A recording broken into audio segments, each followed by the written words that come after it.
काका विदुर ने बड़ा समझाया कि भैया आप ये गलत कर रहे हैं, पांडवों ने 5 गांव तो मांगे थे, आप वो भी नहीं दे रहे, आपको वो तो दे देना था। तो कहने लगे कि विदुर मैं तुम्हें क्या बताऊं, मैं चाहता तो हूं कि पांडवों जो मांग रहे हैं मैं उन्हें दे दूं, लेकिन मेरा मन नहीं मान रहा।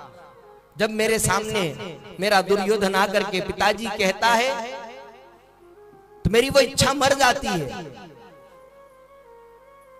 इसीलिए विदुर मैं ये कदम नहीं उठा पा रहा।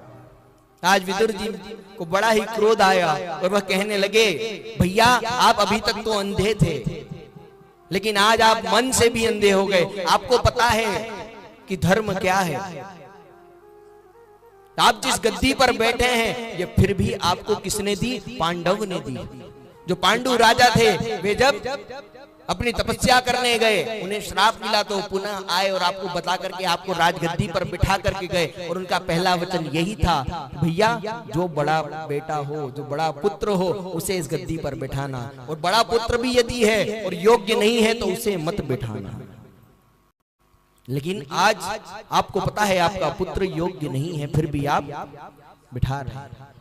भैया इसलिए कहते हैं कि योग्यता को पहले परखें, बिना योग्यता के किसी को कोई पद ना दे, या किसी के मन में कोई लालसा ना उत्पन्न कर दे। आज हम यही सोचते हैं भैया हमारे 2 बेटे हैं तो दोनों बेटों को हम आधा आधा हिस्सा दे देते हैं, और जब आप चले जाते हैं तो भाई 2 बेटे उन आधे आधे हिस्सों के लिए भी उसमें भी आधा आधा और चाहते हैं।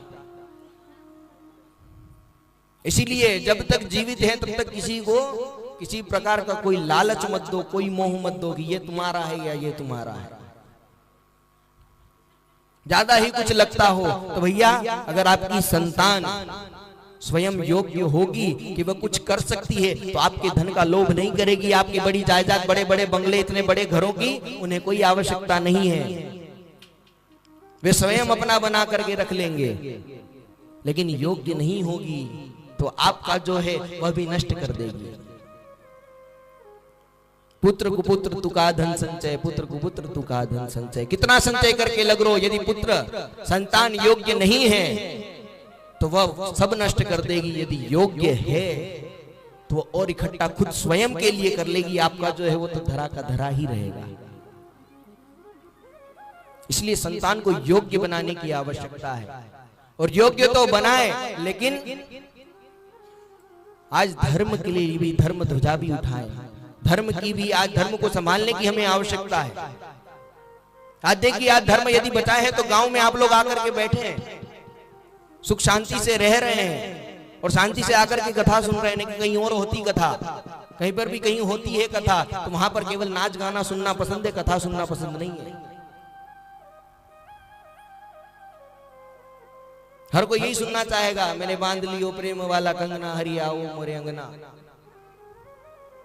काली कमली मेरा यार है। ये ऐसे भजन सुनना चाहेंगे और कथा भी कराएंगे तो इस प्रकार से कोई शालीनता से नहीं, ऑर्केस्ट्रा बजेगा।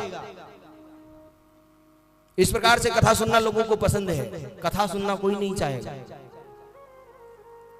आज यदि किसी से पूछ ले कि भगवान कृष्ण ने क्या किया तो यही कहेंगे भैया रास रचाया। क्या कहेंगे? रास रचाया। लेकिन ये नहीं कहेंगे भैया धर्म को बचाया, धर्म की ओर रहे। ये कोई नहीं कहेगा। राम ने क्या किया? तो राम ने केवल रावण को मारा, लेकिन ये कोई नहीं कहेगा मर्यादा में रह करके शूर्पणखा को भी माता कह करके पुकारा। कि हम जानना ही नहीं चाहते, ना जनवाना चाहते।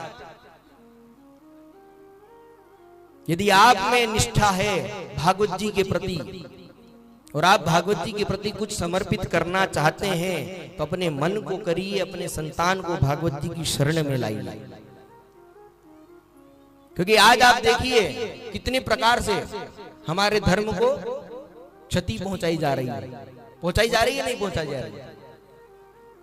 आज आपके घर में कितने लोग हैं जो यहाँ पर घर में बैठ करके हनुमान चालीसा का पाठ करते हैं? बताइए, कोई है? कोई हो तो हाथ उठा के बताइए। 1 हाथ 2 हाथ उठ रहे हैं।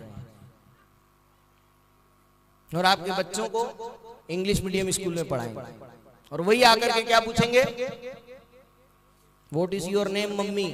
मम्मी का मतलब पता है क्या है? मम्मी कहेंगे, मोम कहेंगे। मम्मी मतलब क्या होता है? मम्मी विदेश में किसको कहते हैं? इजिप्ट जानते हैं ना, इजिप्ट। इजिप्ट में वो लेटी हुई होती हैं, उनको पट्टियां बांध करके लेटाते हैं, उसको मम्मी कहते हैं। मोम किसको कहते हैं? मोमबत्ती पिघलती है, कि माँ पिघलती है। माँ की ममता पिघलती है, माँ नहीं पिघलती। पिता को कहते हैं पापा। पापा किसे कहते हैं संस्कृत में? पापा अर्थात सबसे बड़ा पापी। तो अभी नया कल्चर चल गया है, मिस्टर और मिसिस। स्कूलों में क्या नाम लिखते हैं? मिस्टर और मिसिस। अब मिस्टर और मिसिस के पीछे एक बहुत बड़ी कहानी है। विदेशों में मिस्टर और मिसिस किसे कहते हैं? मिस्टर यानी जो एक पत्नी से अनेक पत्नी रखे, उसे कहते हैं मिस्टर। मिसिस अर्थात जो एक पति से अनेक पति रखे। हमारी संस्कृति क्या सिखाती है? दूसरों की पंथों में क्या कहते हैं? तलाक तलाक तलाक। तलाक हो जाता है, लेकिन हमारे यहाँ पर शादी के अलावा कोई दूसरी रस्म नहीं है कि शादी टूट जाए। है कोई बताइए? शादी होने के बाद शादी हमारे धर्म में कहीं टूटती है? कहीं टूटती है? और दूसरा, हमारा जो सनातन धर्म है, इस धर्म में 90% हमारा ये धर्म कानों से सुना हुआ चल रहा है। कानों से सुन करके आज हम सुनते हैं भैया महाभारत की कथा कोई कह रहा है तो क्या कहता है कि द्रौपदी ने कहा अंधे का बेटा अंधा। लेकिन महाभारत आप उठा करके देख लीजिए, द्रौपदी ने ऐसा शब्द नहीं कहा। द्रौपदी ने ऐसा शब्द नहीं कहा। द्रौपदी ने कहा भैया देख करके चलो, अंधों की तरह मत चलो। जब कोई कुछ कह रहा है तो उसे सुनो। दुर्योधन को तो बता रहे थे आगे पानी है, दुर्योधन ने नहीं सुना। दुर्योधन ने क्या सोचा कि मेरे पिता को अंधा कह रही है। तो भैया 90% हमारा जो ये धर्म है ये सुने पर चल रहा है। आज हम फिल्मों में देख लेते हैं भैया 7 फेरे हो रहे हैं, तो 7 फेरे हुए ही नहीं, 7 फेरे हैं ही नहीं। आचार्य जी हैं 7 फेरे? 4 फेरे हैं। 4 फेरों का अर्थ धर्म, अर्थ, काम और मोक्ष। लेकिन हम क्या चाहते हैं? हम 7 फेरे घुमवाते हैं। 7 फेरे हैं ही नहीं। जब तक हम धर्मों का अध्ययन नहीं करेंगे तो हमें कैसे पता चलेगा भैया? आप कितनी कथाएं सुन लें, सब ऊपर से जाएगी तो कोई मतलब नहीं है। इतने बड़े बड़े आयोजन करने का कोई मतलब नहीं है। आपने सुना होगा बड़ी कपड़ों की कंपनी है एक, रेमंड। सुना था थोड़े साल पहले कुछ खबर आई थी। पिता ने जैसे ही अपने पुत्र के नाम अब उस कंपनी को किया, पुत्र ने तुरंत लात मार करके अपने पिता को घर से बाहर कर दिया। भैया हमारे ऐसे संस्कार नहीं है। हमारे संस्कार ये हैं, माता पिता हमारे भगवान से भी बढ़कर है।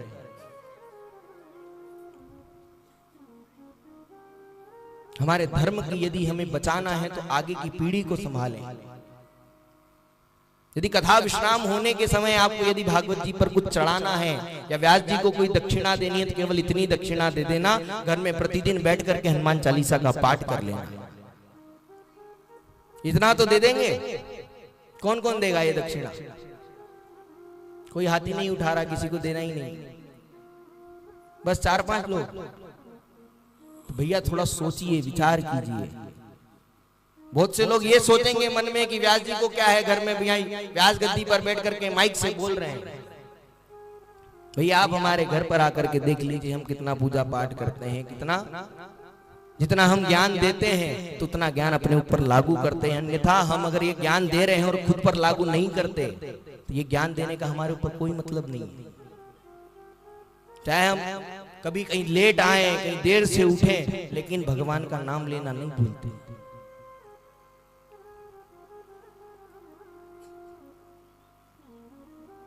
कभी ये ना सोचें कि इस धर्म में रहने से क्या होगा। भैया ये धर्म ही है जिससे आज हम बचे हुए हैं, और ये धर्म भी बचा है तो संतों से बचा है। संतों के प्रति श्रद्धा विश्वास रखिए। और बहुत से हमारे संतों के बीच में ही ढोंगी घुस आते हैं, तो उन्हें पहचानने की भी क्षमता रखिए, क्योंकि क्या संतों ने क्या कहा है? संत कहते हैं कि भैया यदि इस धरनी पर संत ना होते तो ये जो पूरा संसार है ये जल मरता। कैसे? अलग अलग पंथों से, अलग अलग लोगों की बुद्धियों से। इसलिए भैया कथा करवाएं तो कथा ऐसी करेंगे जिसमें आपको ज्ञान प्राप्त हो। कथाओं के बारे में जो हमारे पूर्व काल में जो गलतियां हमारे से हुई है, हमारे पूर्वजों से हुई है, वो हमसे ना हो। राजा परीक्षित को भी ऐसा ही सुखदेव जी महाराज समझा रहे हैं।